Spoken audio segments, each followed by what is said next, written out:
Bienvenue à nouveau à notre série de tutoriels sur notre logiciel de comptabilité AgExpert en ligne.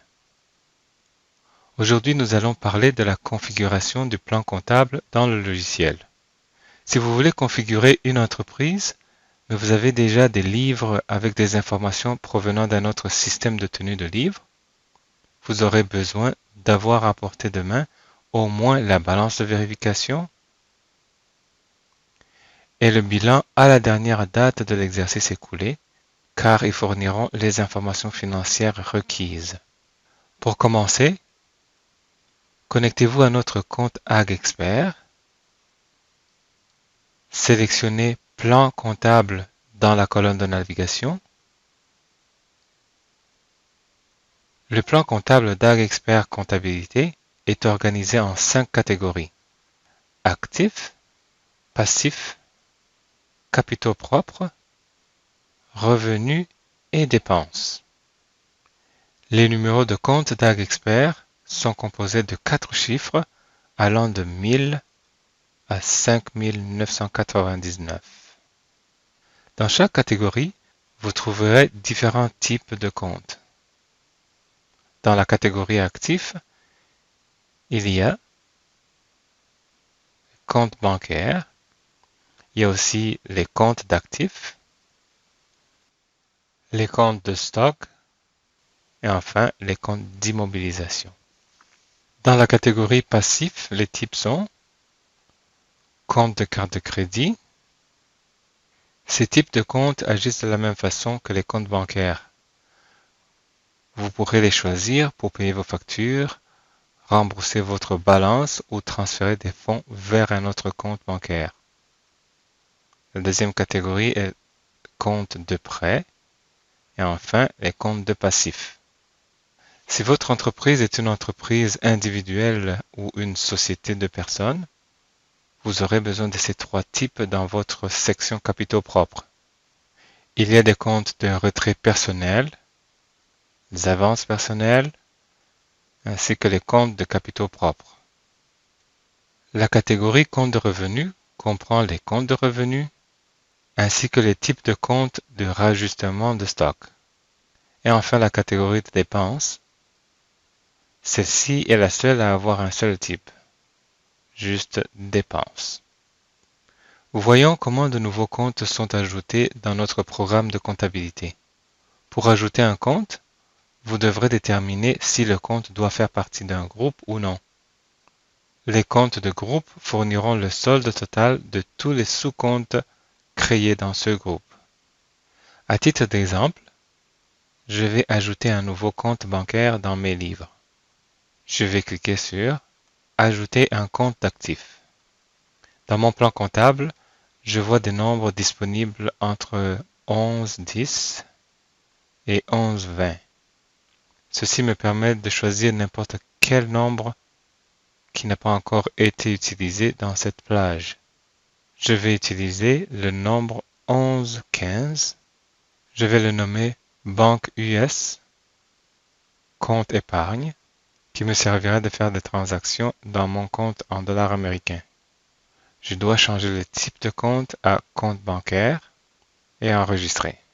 Le nouveau compte créé apparaîtra maintenant dans mon plan comptable. Si j'ai en plus des comptes chèques dans différentes institutions financières, je peux tous les regrouper sous un seul compte. Encore une fois, je vais cliquer sur « Ajouter un compte d'actifs ». Cette fois-ci, je dois basculer la barre vers la droite. Sous la section « Groupe », je vais cliquer sur « Ajouter un nouveau compte de groupe ». Je vais choisir le compte 1116 et je vais en faire un compte de groupe. Je vais le nommer « Autre compte chèque ». Je vais changer le type à compte bancaire. Vous voyez le petit chiffre numéro 1. Ce compte sera mon premier sous-compte dans ce groupe 1116. Je vais le nommer compte banque TD. Maintenant que le groupe compte a été créé, je peux créer facilement un deuxième sous-compte. Ce compte fait partie d'un groupe. Dans la section groupe, je vais sélectionner le compte 1116 et le système créera automatiquement le compte numéro 2 et je vais le nommer compte banque RBC et j'enregistre. J'ai maintenant deux sous-comptes sous le compte de groupe 11-16.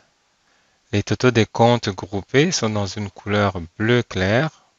Les principaux comptes totaux de chaque catégorie sont, eux, en bleu verdâtre plus foncé.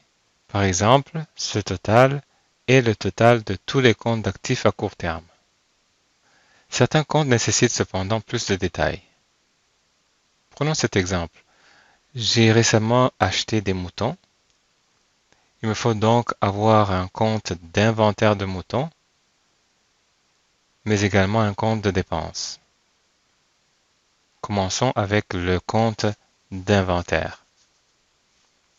Je vais cliquer sur Ajouter un compte d'actifs. J'utiliserai cette fois-ci le compte 1405 et je vais changer le type à stock et les unités à tête. Et puisque je fais partie du compte Agri-Stabilité, je vais définir le type de produit sur bétail. Je vais également définir mon compte de rajustement de stock en conséquence. Je vais choisir le compte 4960-01. Ajoutons maintenant le compte de dépenses où je vais enregistrer toutes les dépenses reliées à l'achat de mes moutons. Sous la catégorie dépenses, je clique Ajouter un compte de dépenses. Il s'agit ici d'un simple compte qui ne fait pas partie d'un groupe. Je vais choisir le numéro de compte 5165 et le nommer dépenses moutons. Le compte Agri-Stabilité sera 723 moutons agneaux. Si je devais remplir le formulaire T2042 à la place, je sélectionnerai le compte 9474. J'ai acheté chaque mouton à 120 $.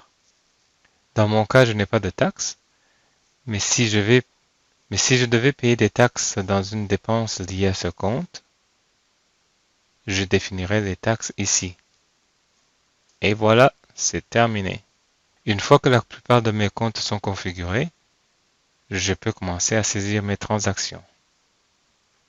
Il faut également savoir que de nouveaux comptes peuvent toujours être ajoutés à la volée selon les besoins en saisissant une nouvelle transaction. Eh bien, mes chers amis, c'est ici que s'achève notre tutoriel sur la configuration du plan comptable. J'espère que vous aurez appris quelque chose. Merci de nous avoir suivis et à bientôt dans notre prochaine vidéo.